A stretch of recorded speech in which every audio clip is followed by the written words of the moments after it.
that would be a not so fun thing for me to have to do. Oh my gosh, it just flew the heck right off.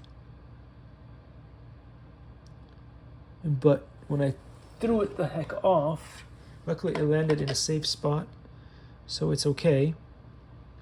But at the same time, it doesn't help at all because I still don't know where to put the batteries, how to insert the batteries.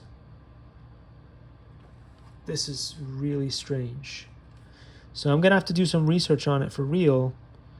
But you've seen that the Crossfire thing mounts on there like that, and it's got another USB thing there. So does that mean I need to charge the Crossfire receiver separately? I don't know that either. I'm just not getting a lot of... Likey.